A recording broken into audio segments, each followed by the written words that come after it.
রোহিঙ্গা সমস্যা সমাধান আমাদের বাংলাদেশে আরও আগেই করার দরকার ছিল, কিন্তু সেটি হয়নি। দিন দিন রোহিঙ্গারা বাংলাদেশে এসে আরও কঠিন পরিস্থিতির মধ্যে আমাদেরকে বেকায়দায় ফেলে দিয়েছেন। মানবিক স্বস্তিদায়ক সমাধান জরুরি।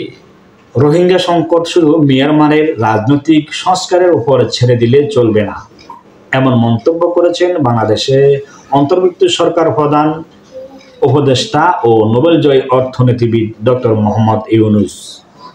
নিউ ইয়র্কে জাতিসংঘের সদর দপ্তরে আয়োজিত সম্মেলনে তিনি বলেন, বিশ্ব সম্প্রদায়কে এখনই কার্যকর রোডম্যাপ তৈরি করে রোহিঙ্গাদের দ্রুত মিয়ানমারে প্রত্যাবাসনের ব্যবস্থা করতে হবে।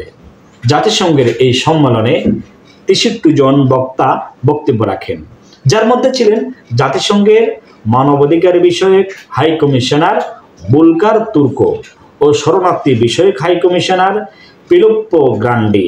জাতিসংঘের মহাসচিবের প্রতিনিধি তার বক্তব্যে বলেন, দশকের পর দশক ধরে মিয়ানমার সংখ্যালঘুদের উপর নিপীড়ন চালাচ্ছে। গত 18 মাসে 1.5 লাখ রোহিঙ্গা বাংলাদেশে আশ্রয় নিয়েছে। এখন 12 লক্ষাধিক রোহিঙ্গা ন্যূনতম চাহিদা মেটাতে বাংলাদেশে নাজেহাল অবস্থা করেছে।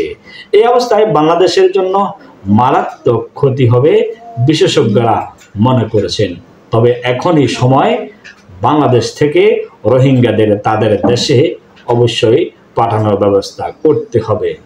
জাতিসংঘের মহাসচিব সংকট সমাধানের 3 দফা প্রস্তাব দিয়েছেন। 1. আন্তর্জাতিক মানবাধিকার আইনের প্রতি শ্রদ্ধা। 2. মিয়ানমারের মানবিক সহায়তা প্রবেশ নিশ্চিত করা। 3. মানবিক সহায়তা ও উন্নয়ন কর্মকাণ্ডে অধিক বিনিয়োগ। অন্যদিকে ডক্টর ইউনূস 7 দফা প্রস্তাব তুলে ধরেন।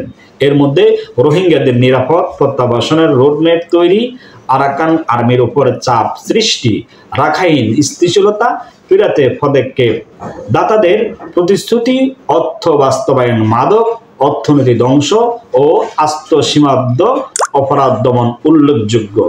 আলোচকরা মনে করেন, বিশ্বমঞ্চে এই যাবৎকালের সবচেয়ে উচ্চ মর্যাদাপূর্ণ এই উদ্যোগ বাংলাদেশে আশ্রয় নেওয়া রোহিঙ্গাদের দ্রুত প্রত্যাবাসনের ক্ষেত্রে নতুন সংস্কারের দ্বার খুলে দিতে পারে।